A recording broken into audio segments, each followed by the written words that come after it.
hello so हजुरले चाहिँ सबसे पहिला चाहिँ तपाईँको थोरै सर्ट इन्ट्रोडक्सन दिनुहोस् न माइसेल्फ पङ्कज चौधरी फ्रम दाङ अनि बस्नु चाहिँ यता कोटेश्वर बसिरहेको छु होम टाउन चाहिँ मेरो दाङ गभर्मेन्ट अहिले चाहिँ तपाईँ के पढ्दै अहिले म एनसिसीमा बिबिए फाइनेन्स हजुर 6 सेम अनि यहाँ चाहिँ अहिले यता चाहिँ एडभान्स एकाउन्टिङ ट्रेनिङ लिइरहेको छु माइक्रोसफ्ट एक्सेलको अनि अफिसको ट्याक्स एन्ड भ्याटको सो हजुरले चाहिँ Vritjobsबाट यो अकाउन्टिङ एन्ड ट्याक्सेसनको कोर्स गर्दै हुनुहुन्छ नि त्यसको लर्निङ एक्सपिरियन्स थोरै भनिदिनुहोस् न फर्स्टमा चाहिँ मलाई एकदमै टिचरहरूले सिकाएको सबै कुरा एकदम राम्रो लाग्यो अनि बुझि पनि रहेको छ सबै कुरा त्यही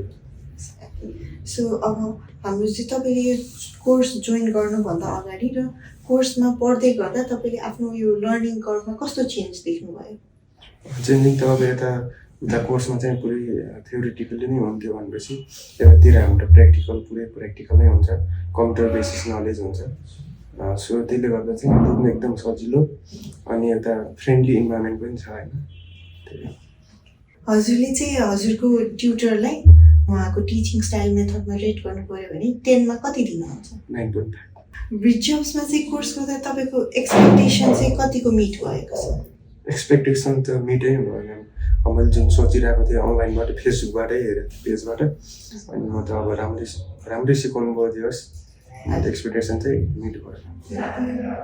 सो अनि हामीले जुन तपाईँहरूलाई यो रेकर्डेड भिडियोजहरू प्रोभाइड गर्छौँ नि कोर्सपछि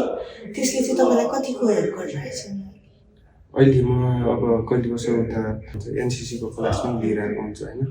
अनि अब यता लिन पाइरहेको हुँदैन त्यो आफ्नो फुर्सदको बेला चाहिँ जस त्यो क्लास लिन चाहिँ एकदम इजी भइरहेको छ मलाई एक्सेस भइरहेको छ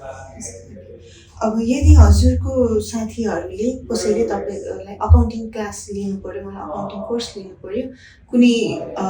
ठाउँ रेकमेन्ड गरिदिउँ भन्नु सोध्नुभयो भने तपाईँले हामीलाई रेकमेन्ड गर्नुहुन्छ कि हुँदैन यस अभियसली सो अब लास्ट क्वेसन हजुरलाई चाहिँ हजुरले हाम्रो फ्युचर स्टुडेन्ट्सहरूलाई केही एडभाइस फ्युचर स्टुडेन्टलाई चाहिँ के भन्न चाहन्छु भनेपछि अरू ठाउँ पनि बुझ्नुहोस् होइन त्यहाँ पनि राम्रो हुन्छ प्लस यता चाहिँ एक्स्ट्रा लेभलको नै छ सबै कुरा टिचरहरू पनि एकदमै राम्रो हुनुहुन्छ राम्रो सिकाइरहनु भएको छ प्र्याक्टिकल बेसिस नै हुन्छ सबै कुरा त्यही हो थ्याङ्क यू